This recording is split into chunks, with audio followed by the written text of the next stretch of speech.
Tee time for the first round of the FedEx St. Jude Classic is Thursday morning as Daniel Berger looks to become the first tour player since 2011 to three-peat an event. This is also the last year before this event gets an upgrade to World Golf Championship status, as only 4 of the top 20 players in the world attend this year's U.S. Open tune-up. We'll preview the St. Jude with in-depth player analysis, course knowledge, the latest odds, trends, and picks, as well as an early preview of the U.S. Open field and the latest odds as Prime Sports Golf starts now.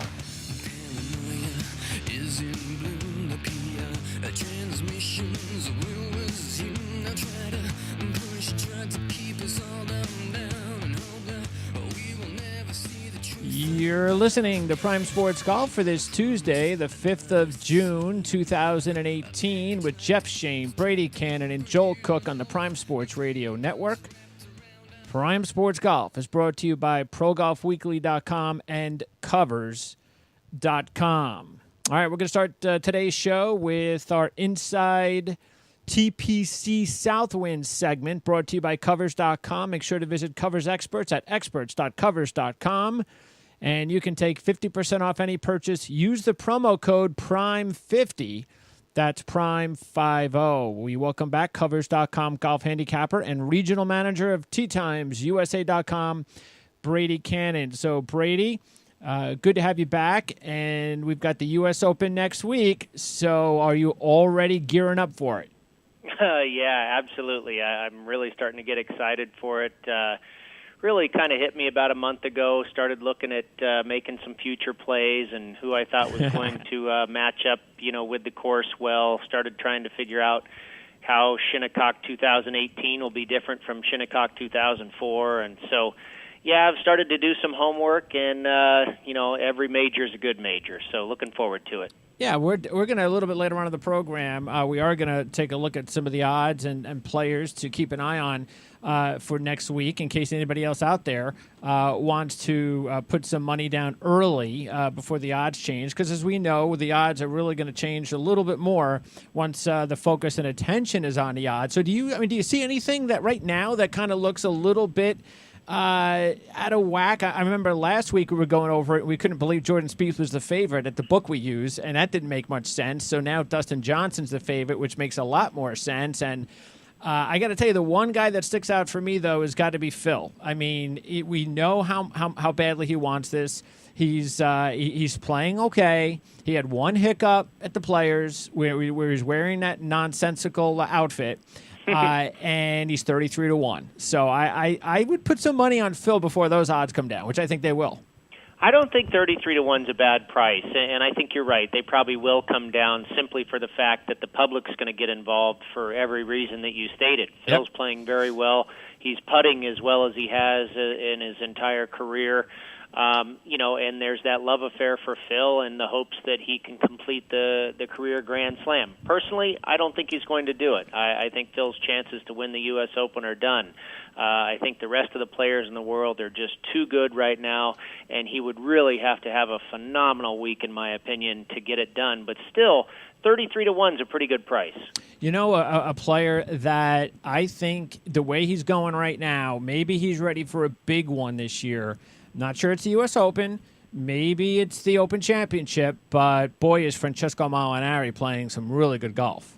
He's playing great golf, and he's always a good value in the majors. I was looking at him last week while he was, flirting with another victory there in the Italian Open, and he was at 100-1. And you can always seemingly find him for a major in that neighborhood, 75 to 125-1. And this guy's, one of the top, I don't know what his exact ranking is now, probably a top 25 player in the world and has been for a long time. Great ball striker, great accuracy off of the tee. It's always been the putter that can elude him, but that sometimes is neutralized in the British Open when they're putting on the slower greens, and that's where we've seen Molinari have success over in Europe. So even though he may not win it, when a guy is running this hot and you can find him at 100-1 or so, yeah, I think that is good value for the U.S. Open. Anybody else that you had your eye on? Well, a guy that I'm seeing who has become the favorite and I think is well deserved to be the favorite. Probably my favorite player coming in right now is Justin Rose. I was able to get Justin Rose at 22-1. I probably could have had 25 if I'd gone a little earlier, but now he's down to anywhere from 15 to 16-1, and I've even seen 10-1, which would be the favorite in the field. Winning at Colonial says a lot to me because that's a course that asks of you a lot of the same things that a U.S. Open will ask. You know, shaping the ball around dog legs, being accurate off the tee, ball striking, hitting greens in regulation, and you know, the one thing, Justin Rose has obviously been a top player in the world for many years. Now he's as high as number 3 in the world, and one thing that's really changed for him is his putting. That's always been something that has been his Achilles heel, but he's one of the top 10 on tour in putting this year. So, you know, if he can put it all together next week at Shinnecock, I expect him to have another very successful week. Yeah, because you were mentioning the Colonial comparisons with the U.S. Open, and now Rose goes out there, wins it, and looks great again last week. He's won a U.S. Open. He might just be one of those players that, even though he has one major at this point in time, you would think, well, he's gonna spread it around with a PGA, with an Open, something like that, Masters. Sometimes players will win 2 or 3 majors and they win them all the same. So maybe he's one of those guys that's just going to go out there and win another U.S. Open. Well, one thing he has a knack for is winning on classic golf courses, you know, like the Memorial, like Colonial. He won his U.S. Open at Marion. You know, he won a gold medal. Let's not forget about That's that. Right. I really think I think you could make an argument that this guy currently is the best player in the world. And I really like his chances at, again, another classic course in Shinnecock. Well, that's, I think, the thing, and that we talked about that on last week's show, that I believe that Justin needs to do in order to get to that point is he needs to put a nice run together. He's never been able to put one of those runs on the PGA Tour or in big events like majors where he goes out there, wins 2 majors in a season, or he wins 3 out of 4. You know, he hasn't had that hot streak yet. Maybe this is his time. Well, you're right. I mean, it hasn't been, legendary hot, but if you look what he's done going back all the way to like last October, he has won a couple of times. I think it's 3 times now when you include the Colonial that he's won. Yep. And I don't believe he's missed a single cut. He has been, again, I say arguably the best player in the world right now. He's arguably been the hottest player in the world for about the last year as well. All right, so as far as this week's event, not a lot of star players here the week before the U.S. Open. There are some decent players, though, like the first, I guess it's about 10 or 12 good players. We've got about 5 star players, 4 or 5 star players. But then there's a huge drop-off in this field. So trying to find those long shots or outside the favorite contenders is not going to be easy this week.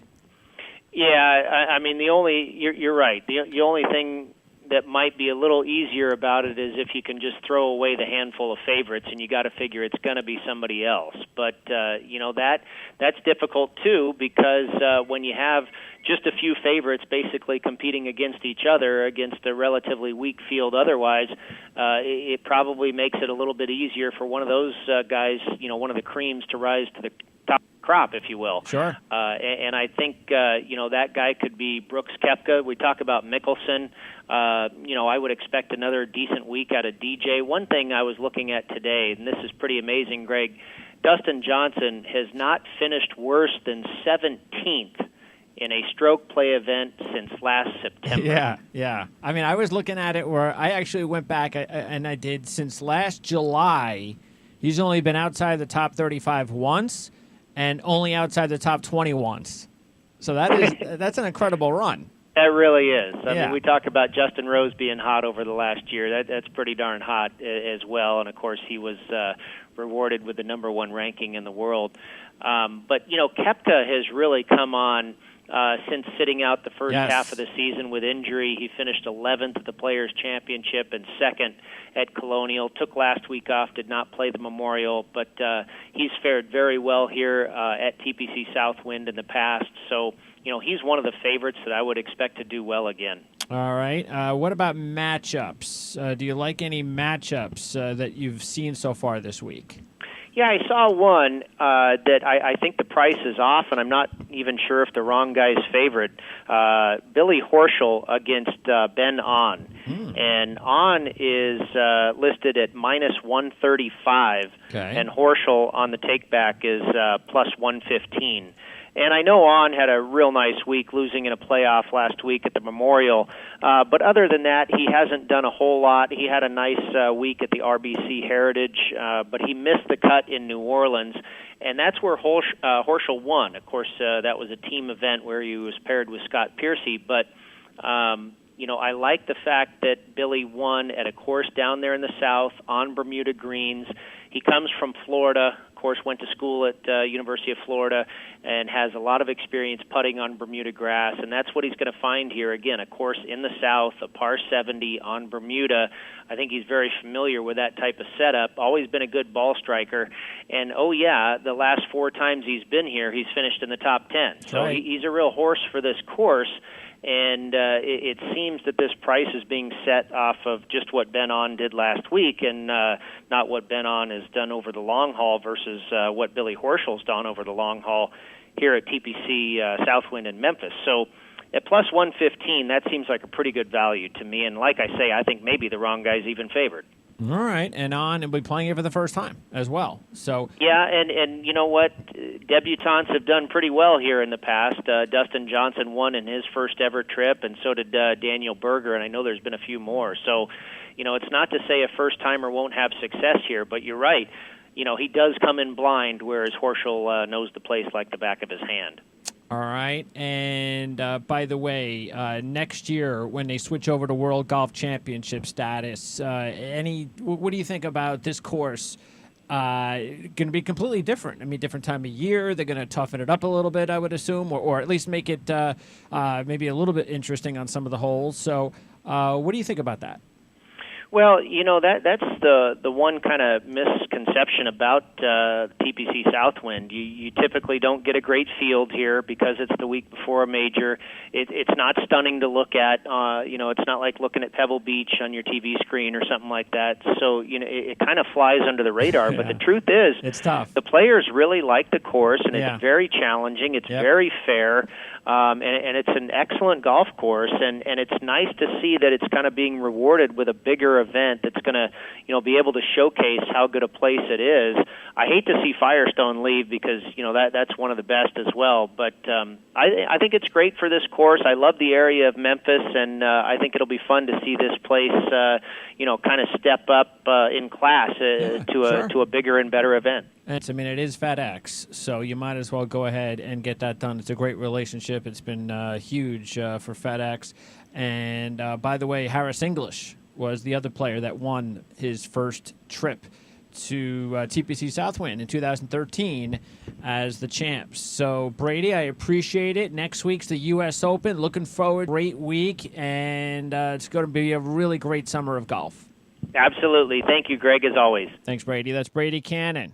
And again, you can go to Covers Experts.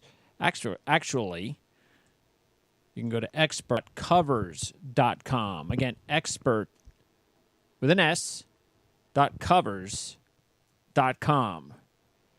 Prime 50. That's the code. Prime 50. All right, now I opened the show by mentioning that Daniel Berger is trying to become the first tour player since 2011 to three-peat an event. Jeff, who was the last player to do it? Not the person that most people would guess. And you know what? Tiger Woods has three-peated at an event 4 different times, but he wasn't the most recent. That was Steve Stricker at the 2009, 10, and 11 John Deere Classic.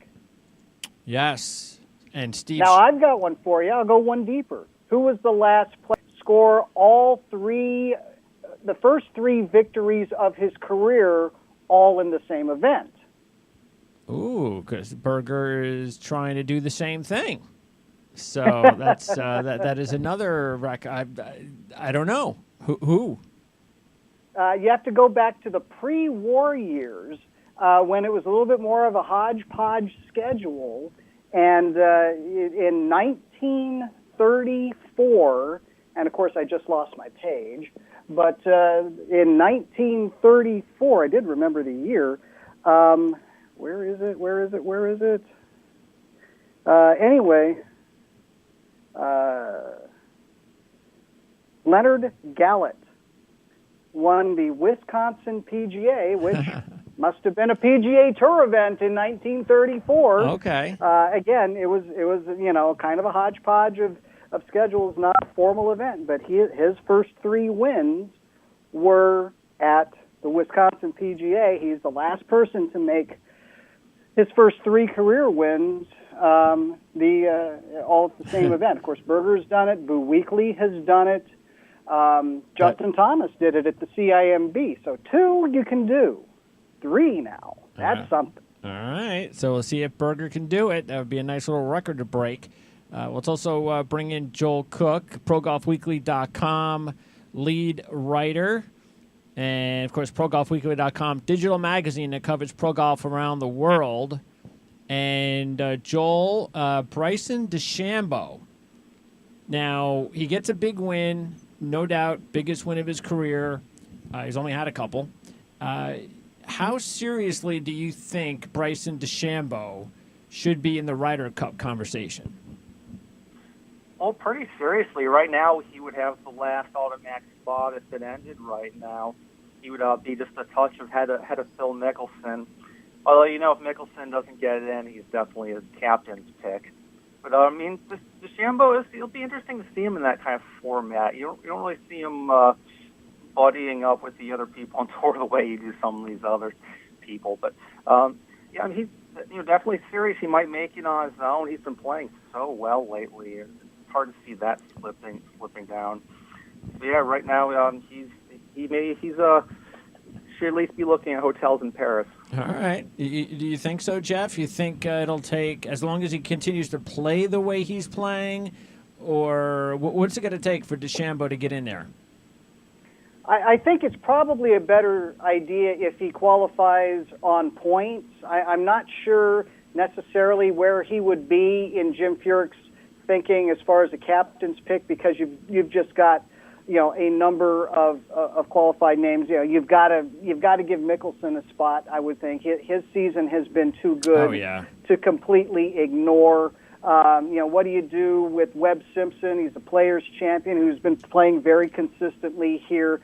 So I think a newcomer like DeChambeau, maybe he might get that 12th captain's pick, but it'd be better if he got in on merit. However, I will say this: he has 5 top 5s in calendar year 2018. Right. Oddly enough, 1 of each color. But 5 top 5s is hard to turn your nose up at. The ancillary question might be, okay, say Bryson DeChambeau is on the Ryder Cup team. Who's his playing partner? Who thinks that way? It might be Mickelson, by the way. Yeah, that's interesting. I know they've talked. They've mentioned that Tiger's big buddies with DeChambeau. What about Tiger? What does Tiger have to win? What are his chances? He's 34th in points right now, I believe. Yeah, I think Furyk said a lot of good things about him, and I think he wants to make that pick if he can. But he's got to win, right? He can't just, top 5 here, top 10 there, top 15 there. Tiger's going to have to win in order to get a captain's pick, correct? I think he has to at least start contending week in and week out. And, not just on Thursday and Friday. And, there are 33 players that have a better portfolio, and numbers and stats mean something here. It's not, we got to have Tiger Woods because he's such a dynamic Ryder Cup player. No, he's not Ian Poulter. He's not Colin Montgomery. His Ryder Cup winning record is break even, and so I think that he has to show that he's got the game. Otherwise, I do believe there is absolute value in him as an assistant captain because he's a great strategist. And everybody has said in the last 2 Cups, Presidents and Ryder, he has been outstanding at plotting out a golf course and developing strategy. So I think there's value in having him in Paris, but his game's got to match if he's going to play. All right, we're going to talk about the U.S. Open next week's big event, and we'll update some of the odds and go over some information on that big event in a little while. We'll also talk about the LPGA U.S. Open that took place last week, but let's go ahead and get through this first part of the show. We'll get our picks in. I don't think we're going to be at this too long, except for the fact that it might take us a while to figure out who to make some of our longer shot picks. I get the feeling that this is one of those weeks that we're going to be hogging up all of the players that are not in the long shot category. There just are not a lot of good long shots to choose from. And when you get into this kind of a field with these long shots, you just can't win. I mean, it's just I don't think we've ever been able to win when you have this many, this type of a weak field of long shots. It's just so hard to pick a weak field of long shots because you have better luck, throwing dice or something like that.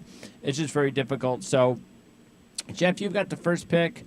I have the first pick next week at the U.S. Open. So I'm already strategizing for that. But, Jeff, you've got the first pick this week. Dustin Johnson's the favorite at 7-1. Brooks Koepka is almost the co-favorite at 9-1. Those are two really good choices. Johnson's the 2012 champ. Has been solid here. Every year he's played here with the exception of the year that he had to withdraw. He's on a nice run. Koepka, meanwhile, is also playing really good golf since the injury. Runner-up here a couple years ago, third in 2015. So he really likes the golf course. Mickelson's here. He's been fantastic here the last 5 years, including 2 runner-ups and a third.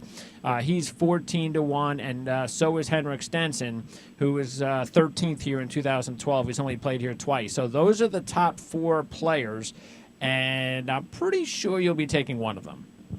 Yeah, and honestly, it's a good argument for probably 3 out of the 4. The top 3 on the list all have definite positives. It's just what do you believe in this week necessarily?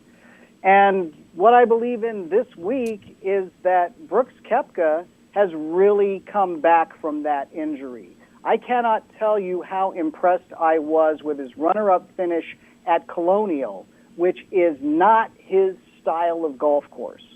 That is a strategy and positioning and leave your driver in the bag golf course. And if not for Justin Rose having a great week, Brooks Koepka might have had a plaid jacket. But now he comes to a place where he does feel comfortable. He can take the driver out of the bag. He's a Florida guy. He's used to the hot and sticky weather.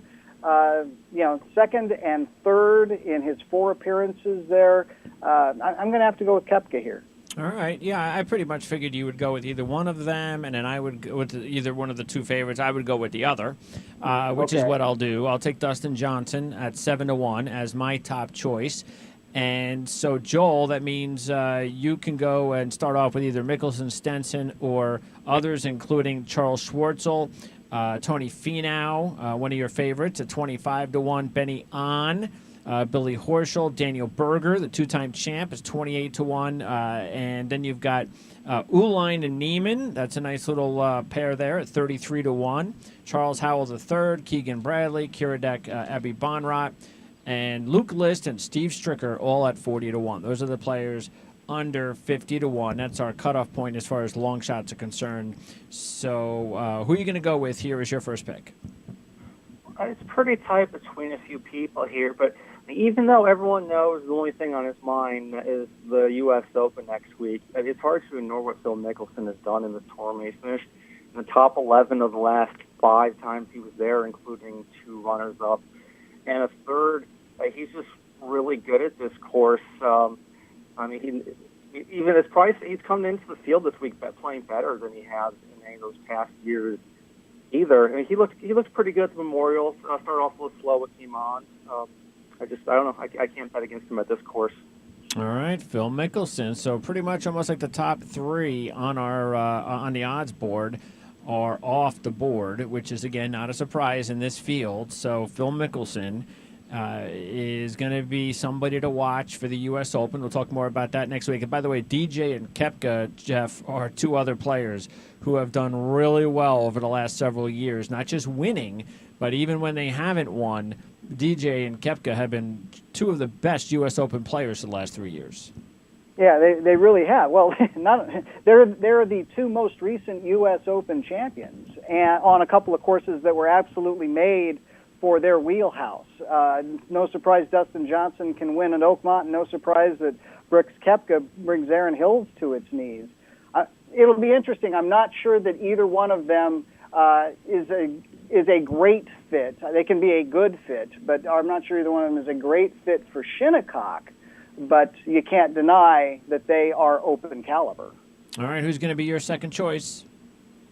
I'm going to go with another horse for the course, and Brady kind of stole my thunder with him.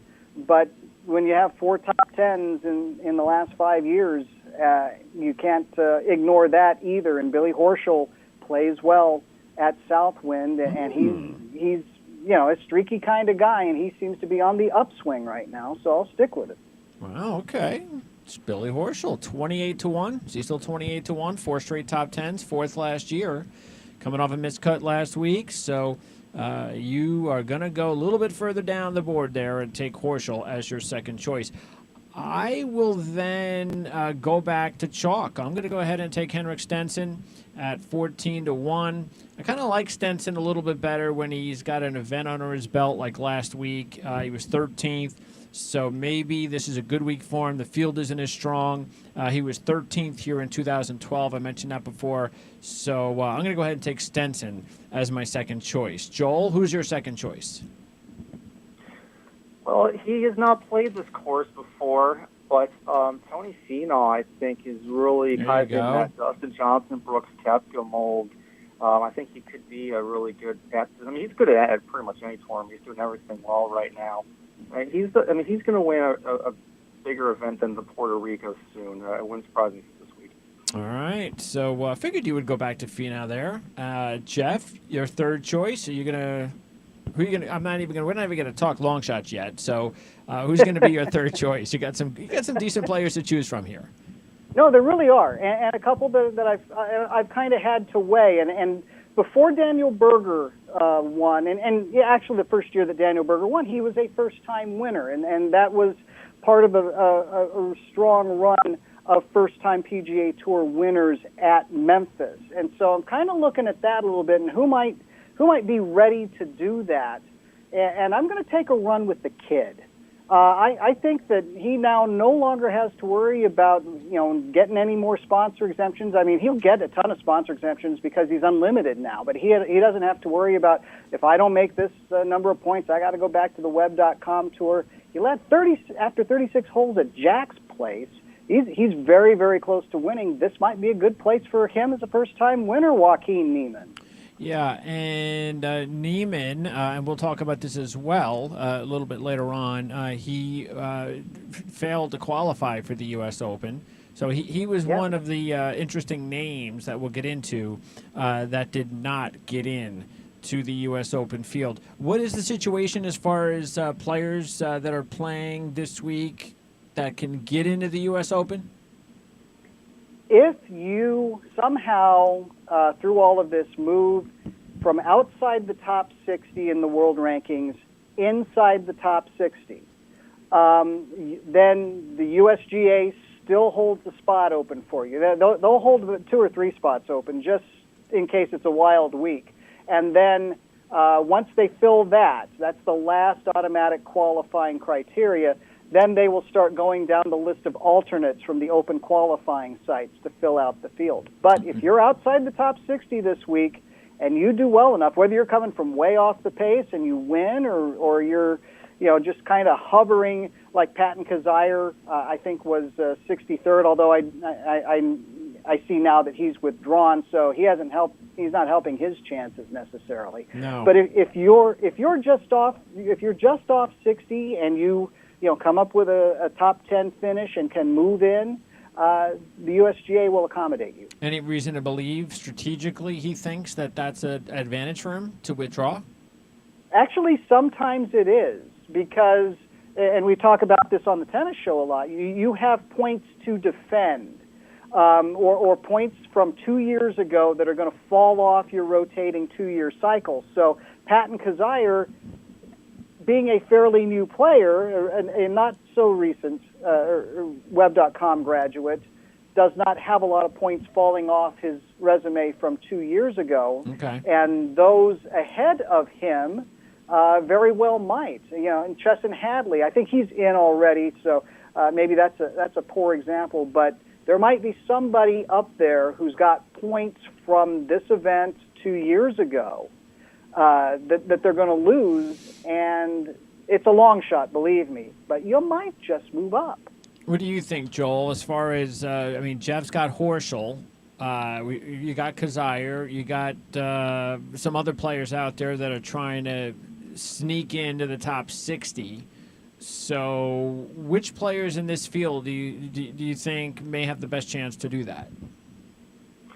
Well, we already mentioned Kizzire who withdrew. I kind of question the strength of that too.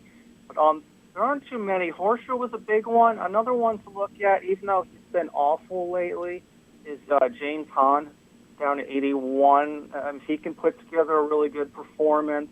This is one of those weeks where he just decides he wants to play. Yeah, he's on. It's actually on a.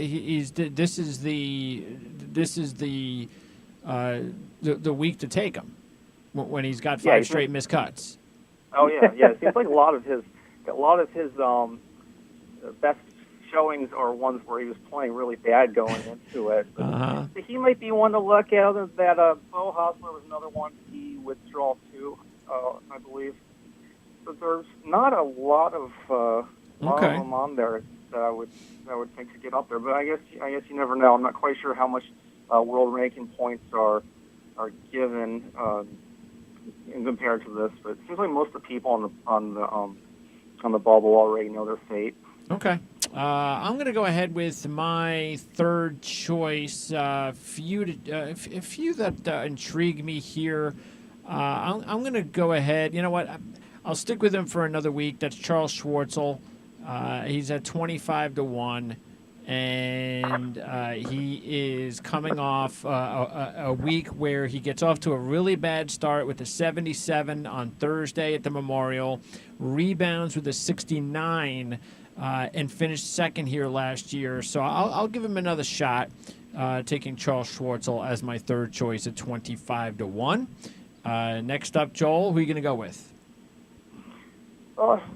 Feels a little weird leaving Daniel Berger on the board, but I'm going to do it anyway. Jeff was mentioning first-time winners a moment ago, and Peter Uline's got 2 top 5s in his last 3 outings. Finished extremely well last week at the Memorial. Had that 62 at the Wells Fargo. Even the week before, he got to 11 under par. He's just in a really good place right now. Yeah. The driving isn't too bad. Those are some pretty good odds for him. This is a good field for him. Yeah, the only difference I was looking at really, because I liked Uline as well, is just Schwartzel had the second here last year. Uline, even though he made the cut, really didn't play all that well, but he is playing his best golf on the PGA Tour right now. And if you're looking for somebody to break through with their first PGA Tour win at this event, which has happened, Uline is a good one. So 33-1 Uline, keep an eye on him. All right, Jeff, long shots now. So this is when things get a little bit tougher. Because sharpen your darts. Yeah, not a lot to go with. So give me your best shot. Who do you like? Long shot. Yeah, that's a really good question. I'm a little surprised that he's fallen into the long shot category because he played very consistently early on, and then has fallen off a little bit and just has not maybe been on the public's radar. But I'm looking at Ches Reavie at 66-1. He's been relatively close a couple of times. And just this again, is a perfect opportunity for a guy like him. It wouldn't be a first time winner; it'd be a second time for him. But in this spot, this is probably a good place for him. Yeah, it's not easy. Again, you're just playing around with numbers here. So Yeah. I'm going to go ahead and take Mr. C.T. Pond. He's at 125 to 1, playing here for the first time, looking for his first win. And he hasn't won since 2 wins in Canada a few years ago, but he's trending in the right direction, and it's a pretty weak field. So Pond will be my first long shot at 125 to 1. Joel, who are you going to go with? It's close between 2 players, even though, this as a whole group, this is a pretty awful set of long shots. But, I think I'm taking the guys I mentioned a moment ago. I mean, James Pond, he at least has that motivation factor going, but he could still get into the field with a really good week. He's been awful, but he can never figure out when he's going to decide to show up, and I know he's got extra motivation this week. But even last week, he missed the Cubs Memorial, but he bounced back pretty nicely from that first round 78 with a 5 under 67. I'm hoping maybe he figures something out that he was 6th in this tournament last time he played it, too. All right. So those are our long shots, Revy, Pond, and Hahn. Jeff, who's your alternate? You've got Koepka, Horschel, and Neiman as your top 3. So if one of them decides to WD before Thursday, who's your alternate? Please. This is a guy that I was actually considering in that group with. Well, I took Neiman. I was also considering Uline. I think that was a strong pick. And then the other guy in that group that I'll put on my side of the ledger now is Luke List at 33 to 1. He might be close as well. Okay, so List has dropped down to 33 to 1. That's not a bad choice. I mean, he has improved each time out here. 18th last year at 5 under par, and this would be a good week for him to go out and break his maiden on the PGA Tour. All right, let's see. I've got a couple of choices here. I'm going to go ahead and take Benyon. It was either Benyon or Kiradech Abhimanyu. And Abhimanyu with better odds at 40 to 1, on at 28 to 1. But on is really looking to get that big PGA Tour win. His best win was on the European Tour, the BMW PGA in 2015. He's seen his ranking go from 100th to 56th since January. That was in Dubai, and he's done it without a win. So like the way that he looked last week for sure. So I'll take him as my alternate at 28 to 1. Joel, who's your alternate? You've got Mickelson, Finau, and Uline. I'm going to go with Abhimanyu on that. I've taken him a few times on the show. I think he's close to really breaking through. We've seen him do well in some WGC events lately. He was 5th at the BMW PGA, and he was in the picture for a little bit last week before fading at the end. I like his odds at 40 to 1. Yeah. Yep. Abhimanyu is definitely intriguing, trying to break through for his first PGA Tour win. All right, long shot alternate. You got Revy, Jeff, so now I'm going to make it tougher on you. Give me another long shot. Give me another one, yeah. Definitely not easy to do. Down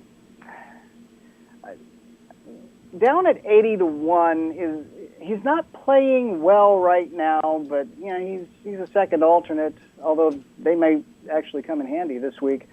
But I still feel that we haven't seen the best of Ollie Schneider-Jans this season. And so in a field like this, playing in kind of a I thought he WD'd.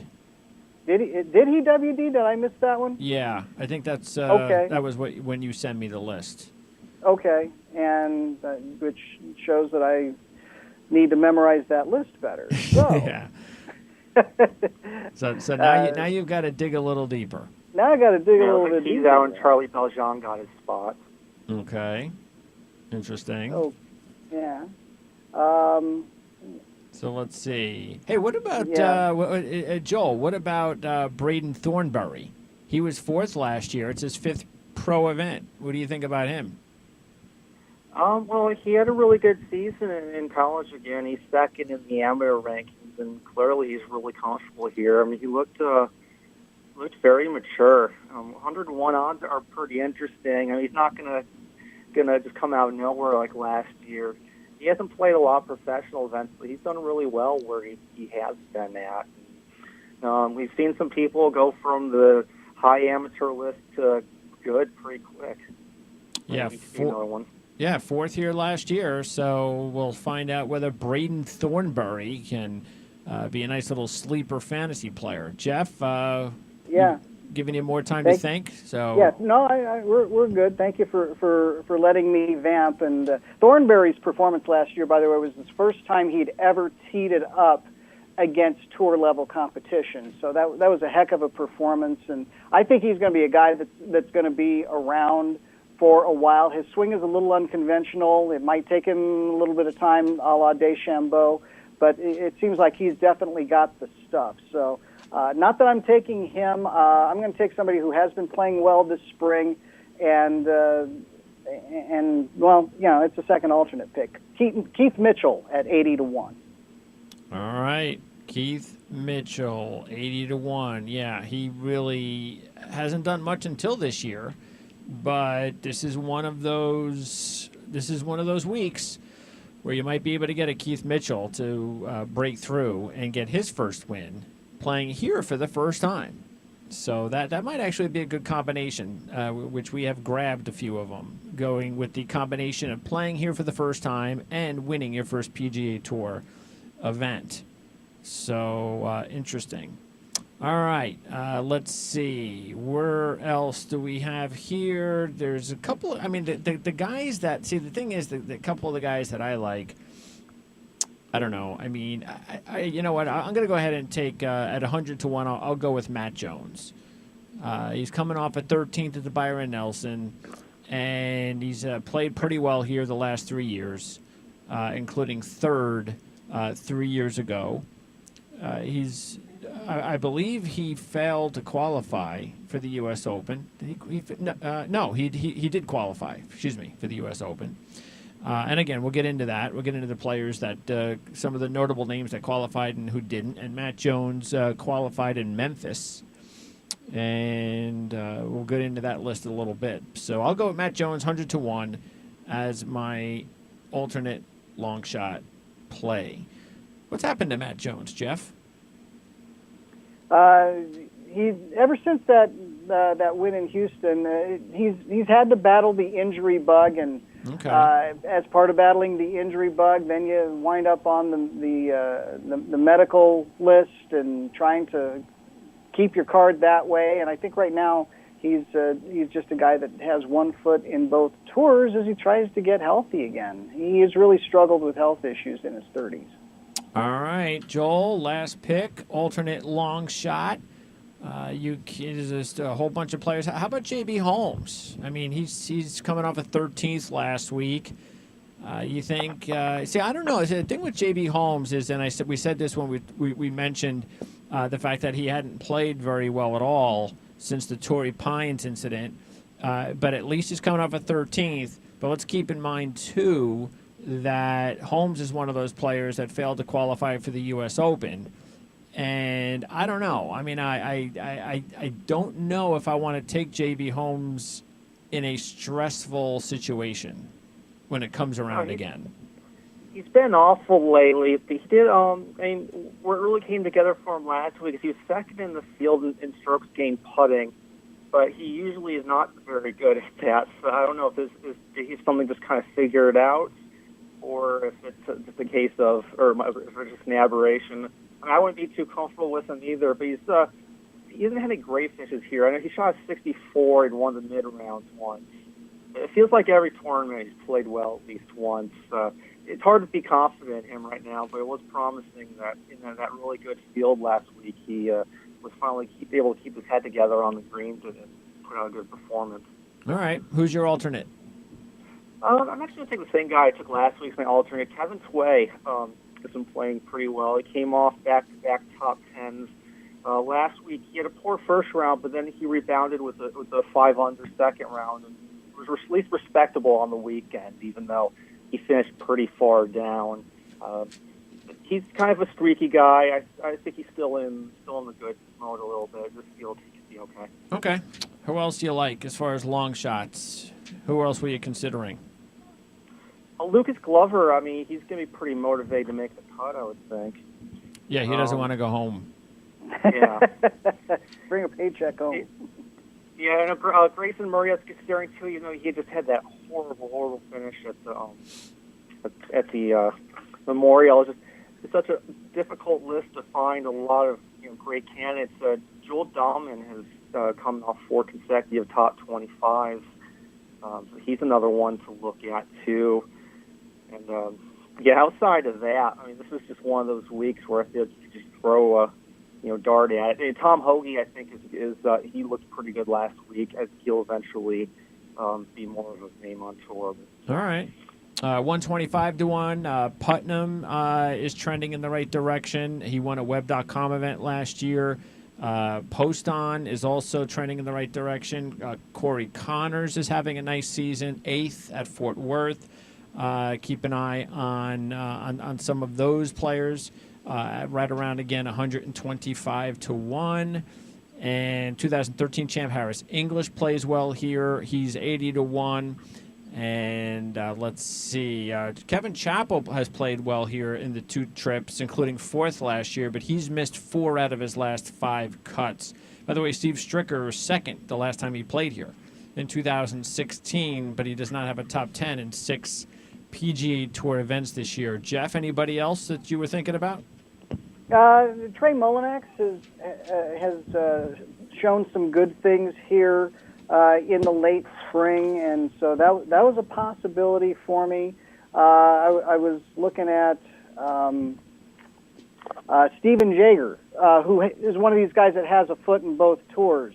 But he won not all that long ago on the Web.com tour, and looks like this year he will have staying power, and he'll be full-time PGA Tour unless something drastic happens here over the summer. So Jaeger I looked at, and just kind of on a whim, although what this guy has done this year is pretty amazing. TJ Vogel has Monday qualified for 7 PGA Tour events this year. And I realize it's different than playing 72 holes, but when you are in Monday qualifying and it is a one-day 18-hole sprint and you'd better shoot 65 or better, for somebody to do it with that kind of regularity means that there's something going on there. He can go low. I don't know, where he stands necessarily against the rest of the field, and he needs a good week. He has made a couple of cuts, but the last guy that put together this kind of Monday qualifying record owns a green jacket now, Patrick Reed. All right, TJ Vogel, 801st in the world, is doing something right, though. But most of his good results have been in Canada. He's having a pretty decent year up in Canada. But he's found a way, like you said, to get in. And what does that mean when he gets in? What is he making? I mean, do you have to make? Did you have to make the cut to earn a paycheck? How does that work? It's the same as everybody else.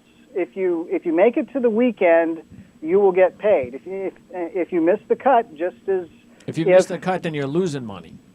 If you miss the cut, then you've spent all the expense money and you don't have anything coming back. Uh-huh. But that's the same for Billy Horschel or Henrik Stenson or Tony Finau. No, they could afford it. Yeah, but a guy like T.J. Vogel, who finished 16th at the Valspar, got a pretty decent check out of that. That actually is probably financing this odyssey of going to all these different Monday qualifiers. And the last 2 times he has Monday qualified were at the Wells Fargo. Made the cut, made a check. Byron Nelson made the cut, made a check. All right. Okay, now the U.S. Open is next week, and qualifying was yesterday. So we had interesting names that did not qualify. We had some old-timers like Stuart Sink, Retief Goosen, Vijay Singh did not qualify. Ryan Moore, J.B. Holmes, Billy Horschel, We mentioned Neiman.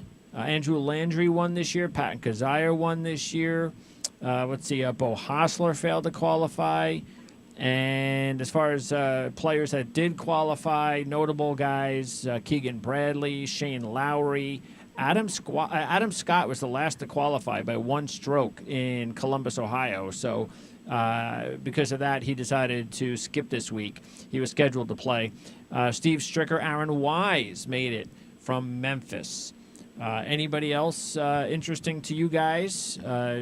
Joel, what about out in England? A couple of notable guys qualified, including Thorborg Olason and Beef. Yeah, it was great to see Beef get medal honors in that. He was a lot of people were excited when he got tour membership last year off the strength of the Web.com finals. But he was pretty disappointing. He's looking good lately. He had a win. He's coming off a 2-12, 2-12s and a 2 recently. He did well here. He's improved his stats a lot. His scoring averages have generally been the 71 or 72 range. It's down into the 69. He's looking good again, and he's someone the crowds are obviously going to like. It's fun to see him at these things. I was happy to see him get in. Yeah, he still has a ways to go to get back to the point where he was last year. But anyway, John Olason's coming also the win in Italy. So he could be and Jeff, you've mentioned before that he's hit or miss. He can be hot. Yeah, exactly. And so qualifying kind of last minute, coming in off the win, he's still got to come across the ocean. He's still got to adjust to playing in, well, it won't be so bad at Shinnecock. So, that probably helps. But certainly a guy that we've liked in years past. He had some injury issues, and then his form was off, recovering from injury. So it's good to see that he's had a couple wins here in the last year or thereabouts. Adam Scott, by the way, when he qualified, extended his streak to 68 consecutive majors, which goes all the way back to 2002, had not missed one. That was kind of the big thing, is that Scott was trying to get into the top 60 and not have to go through this, and they wound up 61st at the cutoff. So he had two chances. Go through the qualifying. He had the qualifying, and if he failed that, he would have played this week. So absolutely, because he was one of those that kind of had a chance to get two bites of the apple. So yep. At least he had that opportunity to do something of that nature. We talked very early in the year about Shubhankar Sharma, and he was able to qualify in Columbus. So that was interesting to see.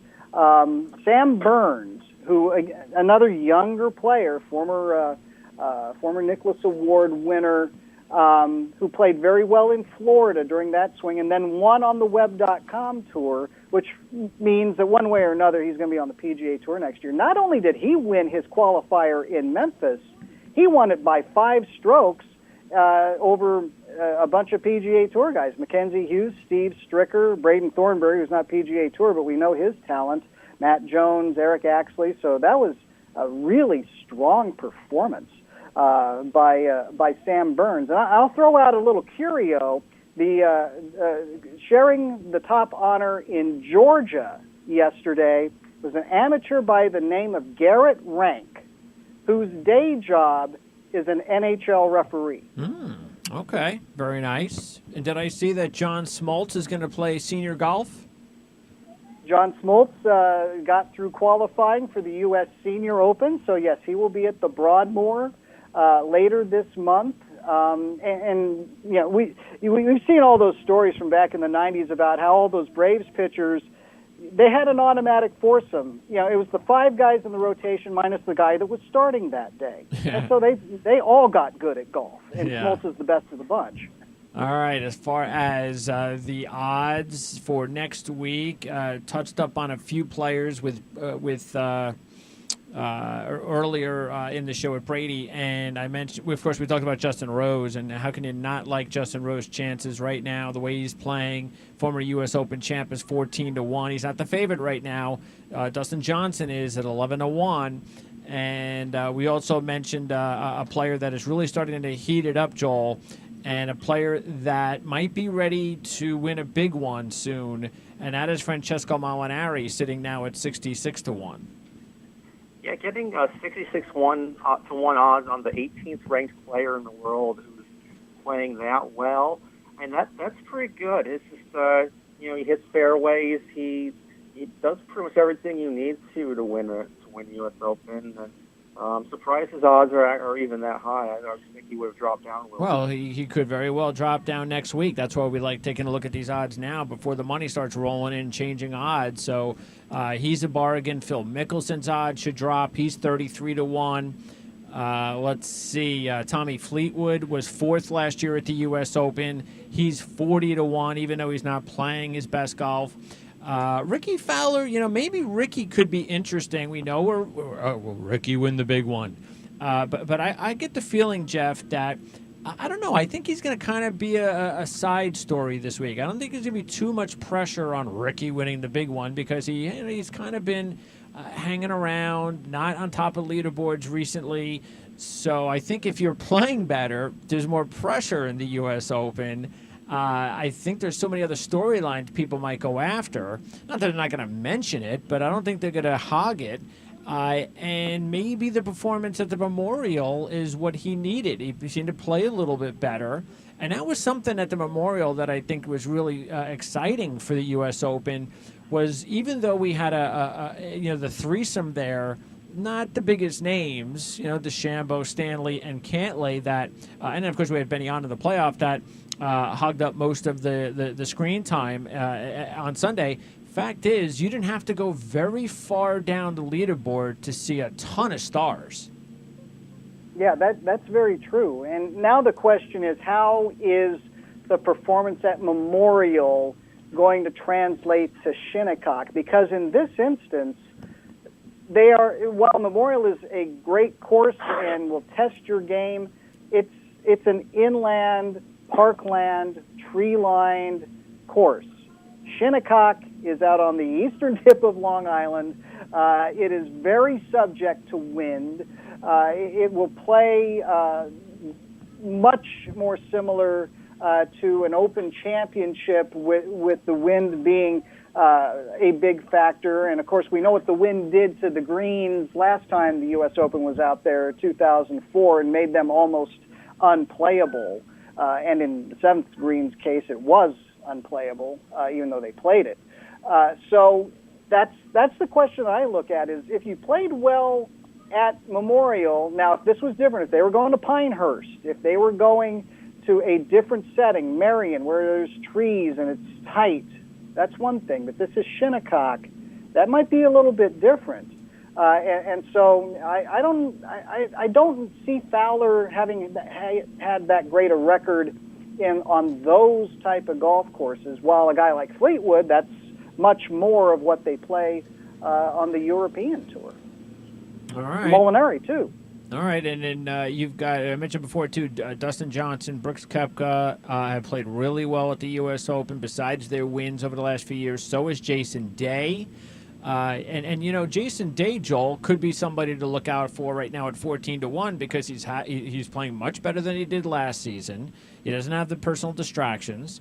And even though he played pretty bad late Saturday and Sunday, fact is, not compared to what he did on Thursday and Friday, fact is that was a step up. He hadn't really played well at that golf course before, so he actually played pretty decent compared to his history there, and he plays really well at U.S. Opens.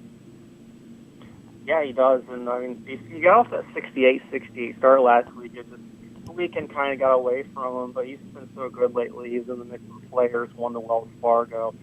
This is an event he always seems to be doing well at. And he's leading the tour. I mean, his short game has just been incredible. He's first on tour in strokes gained putting, third strokes gained around the green. Not a lot to not like about him. He should definitely be listed among the favorites. He's 14 to 1 right now. I definitely have him ahead of Spieth, who he's tied with in there right now. Yeah, Spieth should definitely not be one of the top 3 or 4. Again, not to say he can't put it together, but it's just not looking like that's going to be the case at a U.S. Open venue. What do you think about how that's going to work for him, Spieth, at a place like Shinnecock? Is that a good golf course for him, Jeff?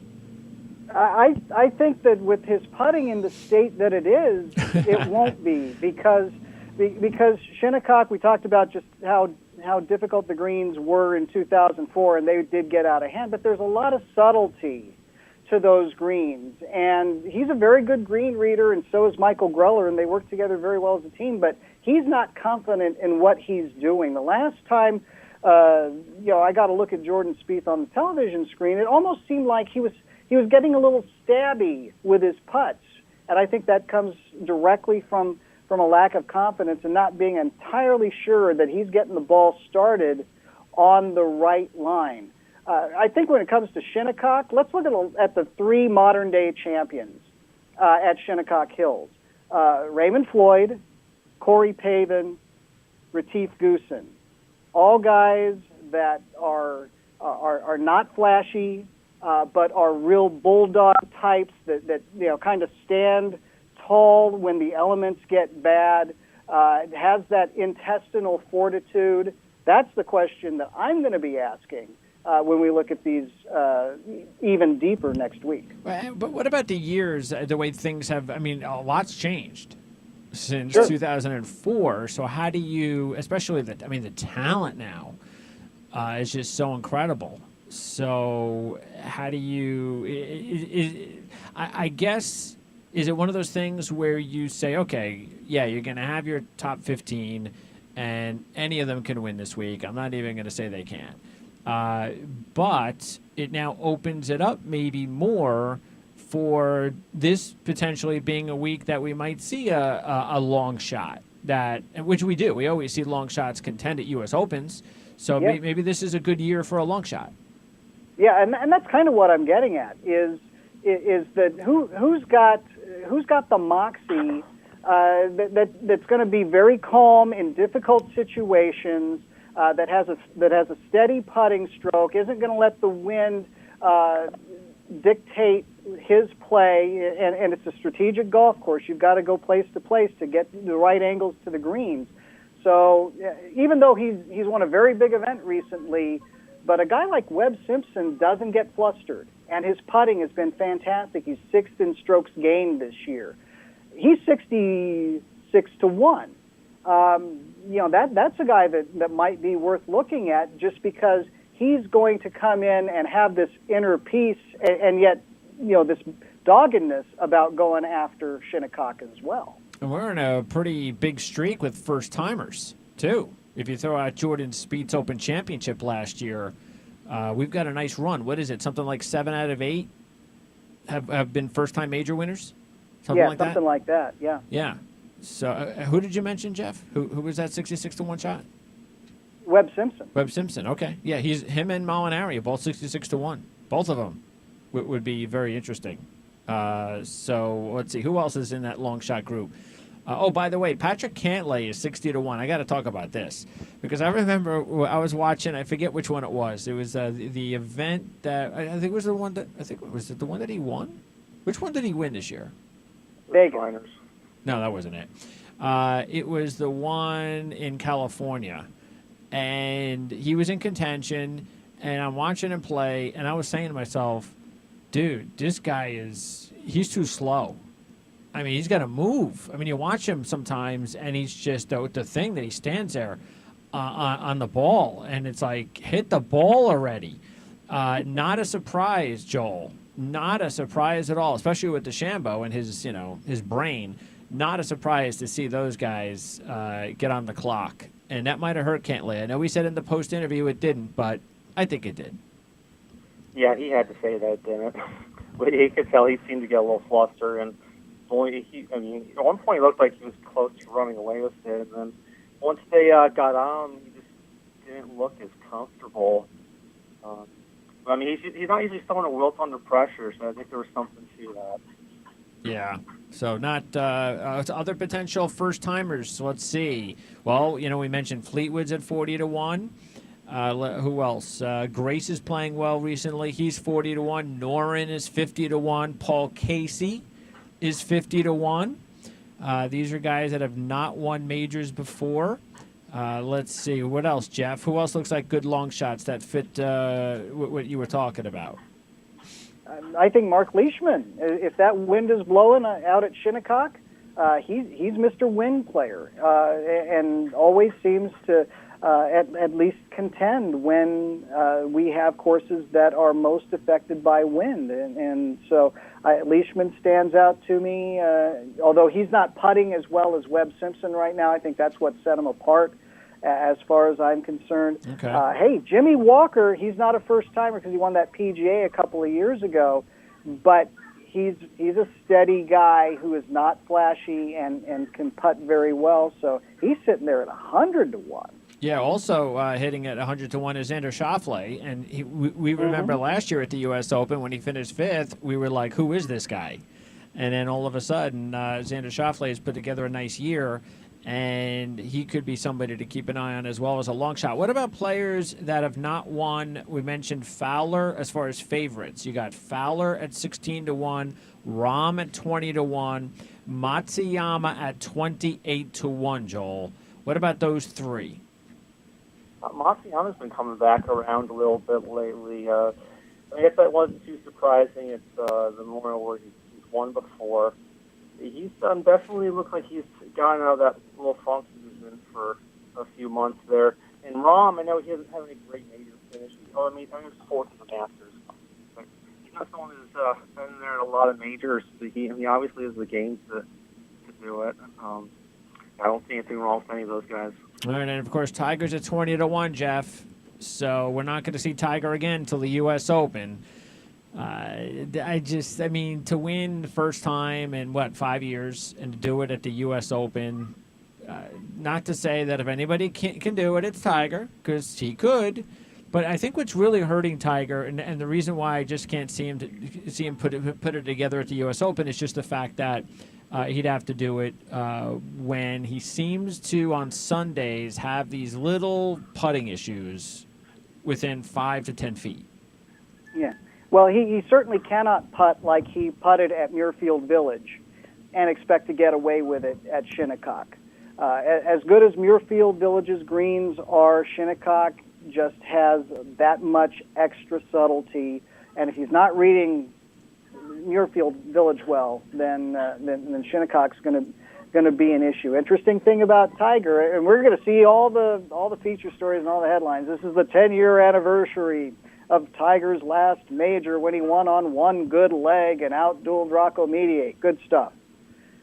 The flip side of that is that this is the final year of the 10-year exemption that he won by winning that event.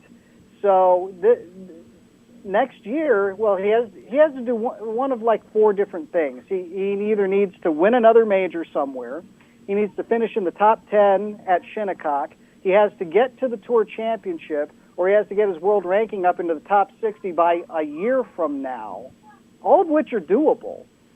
But there's also that possibility that he falls just short in every one of those, and he's back in the qualifying pool next year. Yeah, that would be pretty funny to see Tiger Woods qualifying for the U.S. Open, but I think he'll at least make the top 60.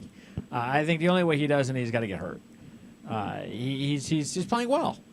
Yeah, he's playing well enough. And this is what we thought we were going to get from Tiger. He's playing the way we figured he was going to play. This is Tiger back. He's not gonna go off and beat the old Tiger. This is what we're gonna get from him the rest of his career, and sooner or later, Joel, he's gonna break through and win, which is gonna be nice, but it doesn't mean he's gonna dominate. Yeah, and he could get one of those special exemptions next year. I don't know how stingy they usually are with him. Ernie Els just Zurich on him this year. Yeah, if Ernie Els, Ernie Els finally got the special exemption this year along with Furyk, but there were some years where we thought Ernie Els deserved a special exemption long before that. You know, when it went back to Congressional, when it went back to Oakmont, Ernie didn't get those, even though he won at those places for whatever reason, and only the USGA knows, but this was the year that they decided to give out the exemption. Retief Goosen is the last player to win at Shinnecock, and he put on a subtly spectacular performance considering all the bad things that were going on with conditions, and he just stayed steadfast the whole way. It was a very underrated performance, in my opinion. He couldn't get a special exemption this year.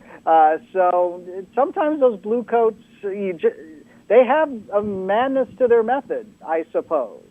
But it's probably too early in Tiger Woods' career to get the special exemption right now. I think they'll make him go through qualifying a few times before they give one away. And it'll be interesting next year if he was to be in that situation, because next year's Open is at Pebble Beach, where he's blew away every record practically in the book. Well, maybe that's what they're saving it for. By the way, Rory's 12-1, Thomas is 14-1, and the last two Masters champs, Reed and Garcia, are 40-1. Before I let you go, Joel, did you watch the LPGA U.S. Open? Did you watch Sunday? Yeah, I watched a good amount of it. That was I don't know, difficult to watch down the stretch. I can't think of a lot of non-golf comparisons to what almost happened, but it was great to see her come back through. And I don't know about I don't know. I got to tell you though, I'm so scared about the coverage. I know it's going to be a little bit different, but I'm sorry, but the coverage is just awful. I know they couldn't go to commercials, and it's a playoff, and you gotta. But that's when your broadcast team is supposed to shine. That's the whole thing. You've got a little bit of time now. Go ahead and talk. Go ahead and do something to keep us in the groove, in the mood. And they were just awful during the downtimes of waiting for them to get ready in between the commercials. It was just, especially, I thought it was so gloomy and moody when it seemed like, and one of the announcers had to correct Jack Buck, and I forget who the other one was. He had to correct them because they were making it sound like Jatanagon was going to lose. And he was like, hey, wait a second, it's not over yet. And it was true. It wasn't over yet. Calm down. It's not like it's over. She hasn't lost yet. Sure, she's put herself in this position, but she's still going up against a player that's never won anything before. So she's still the better player. I don't know. I just think, but that's what you get. I mean, I know it's going to be okay. It's gotten better over the last couple of years, Jeff. And it is what it is. And golf is golf. And as long as they don't do anything to screw up, we'll live with it. But that's what happens when you get these broadcast teams that only do this once or twice a year. Yeah, and that's what I was going to kind of say is they are at a natural disadvantage because while it's great that they have the USGA contract and they have a couple of one-off other events, those that are going to broadcast golf for a living are going to be employed by Golf Channel /NBC or CBS. And they snapped up all the really good ones. And even NBC right now, to be honest, is having kind of an issue about, who's going to sit in that seat when Johnny Miller vacates in the very near future. Trouble. And there just isn't somebody that is an automatic consensus, this is the guy. I mean, David Duval does some good stuff. Justin Leonard does some good stuff. I kind of like David Duval better in the studio as a counterpoint to Brandel Chambly. That's just me. But NBC's got a decision to make here in the not-too-distant future. Well, because there are so many limited good analysts out there, I think you gotta write the check. You got to get somebody like Duval out of there, and you got to put him on. You got to do it. I mean, there's more traffic, there's more eyeballs. It's more important. As much as we both would prefer to have him in that spot where he's done well, fact is, it's an advancement. He should be there if they offer him that opportunity, and hopefully they will, and because there's not going to be any sleepers. It's not I didn't realize that. I didn't realize I could have gone. I mean, there's nobody. There's only who we know. Yeah, and the disadvantage is if Fox wants to chase somebody at Golf Channel or CBS, they're only offering 4 tournaments a year, essentially. the U.S. Open, the U.S. Senior Open, the U.S. Amateur, and maybe only 3. So you have that as opposed to getting steady work for a good chunk of the year. That's why it's got to be NBC. I mean, if he's going to take the job, it's got to be, you get. I mean, forget Fox. I mean, there's nothing you can do about them. I've already given it up. But definitely NBC when Johnny Miller leaves, if they can put Duvall in that spot, that would be. I'd prefer that. Because, like I said, you get 3 hours, 4 hours over the weekend on both days, as opposed to 1 hour or 2 hours. 3 hours, of course, or 4 on the big events on the Golf Channel. And you know what? Why can't you get him, especially in the big events? NBC owns both channels. Why can't you just go ahead and just get him to do some double duty? Well, that's certainly a possibility. Hey, David, why don't we put you in the tower for the Players' Championship, the Ryder Cup, the FedEx Cup playoffs, and the World Golf Championships events. And then we'll put Justin Leonard in for the Valero Texas Open and the Valspar Championship, and we'll use you in the studio, in between and kind of do some sort of hybrid of that. I could see that, definitely. Joel, as far as our picks this week compared to your rankings at ProGolfWeekly.com, before I let you go, anything that's we'll just go ahead and give us your top 3. Well, I had Koepka, Mickelson, and DJ. Although Mickelson and DJ were kind of like 2A, 2B. You could flip a coin between there. Oh, so our top 3 were your top 3. Yeah. That kind of week. Yeah, it is. I'm not sure why I'm surprised about that. Okay. Was there anybody that we had that you didn't have, or vice versa? That might be interesting. I mean, I really didn't know what to do with Berger this week because it's so hard to win it 3 times in a row, and his form hasn't been good. That's right. We didn't even take Berger. Yeah. I technically have him at 4, but when we were getting further along, I was like, I think I'd rather take the chance on Uline here and Finau, who I have 6th and 7th on there. Okay. Yeah. We'll see if Berger. Well, it is a long record to break, so I think we basically went with the odds, and I think we made the right call. I mean, plus Berger pretty much hasn't been the same player since I think he had that hot stretch at this time last year that ended right around July, and since then I don't even think he's had anything inside the top 10 since last July. He's had a bunch in the teens. But no, I think the 11th is the best that he's done. In 2018. He just hasn't made that jump we kind of thought he would this year. I mean, he hasn't been terrible. Statistically, he's in the top 50% of all the strokes gained statistics, we're just asking. We're asking a lot from him because he's got the talent, and he's one of these players that we expect more from. So. Maybe he'll get there. He'll get there. All right, Joel. So next week it's the U.S. Open. We'll have coverage on Tuesday, Saturday, and Sunday. That is a major coverage week, and that's next week. So we look forward to that. And enjoy the golf this week, Joel. We'll talk to you next Tuesday. Thanks. All right. That's Joel Cook, ProGolfWeekly.com. And again, Tuesday, Saturday, Sunday. Saturday, Sunday, 10 a.m. Eastern before the 3rd and final round of the U.S. Open. So hopefully, if you're going to go ahead and do some early futures on the U.S. Open, we've given you a lot to chew on as far as the favorites and the long shots, even though we did not spend an awful lot of time on some of the favorites. But that's okay. We'll do that next week. And not a lot of time on Rory or Justin Thomas, but fact is as I said before, you can just put those 5 or 10 top guys, and they're all playing good enough that you just don't know which one of these guys more than likely is going to have the big week next week. It's just so difficult to tell. Absolutely, and it's a great group. When you can put 6 or 8 guys in this group and say, he's playing pretty good and he's pretty adaptable.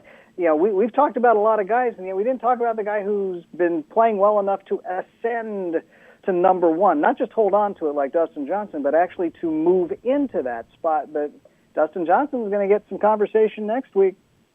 Yeah, can Dustin be number one if he wins this week? I'd have to look at that now. Justin Rose could have been number one last week if he had won. So, and that would have been to leapfrog DJ in the process.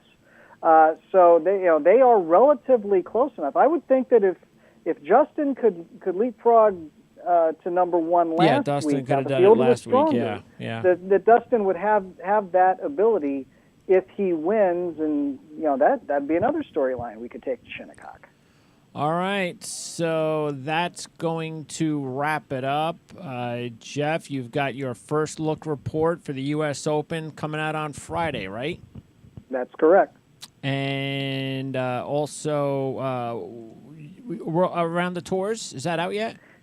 It is not out yet. It was actually delayed by U.S. Open and U.S. Senior Open qualifying because of other responsibilities. But we'll try to get that out by the end of the evening.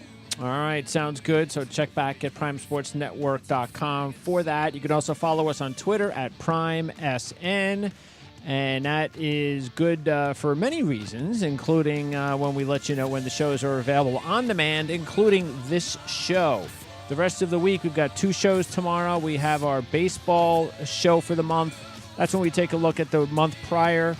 And we're going to do that with Scott and Steve tomorrow at 3 Eastern. We also have our tennis update with the French Open with Andrea Leanne live from Paris. So that is going to be at some point tomorrow night. Not sure exactly what time. We haven't set that up yet. But that will be tomorrow night. Then we have our NASCAR show on Thursday, and then our Belmont Stakes preview on Friday with John Hardoon from the Sheets. Big race day in thoroughbred racing on Saturday. Justify, shot for the Triple Crown. So that's our coverage this week on the Prime Sports Radio Network.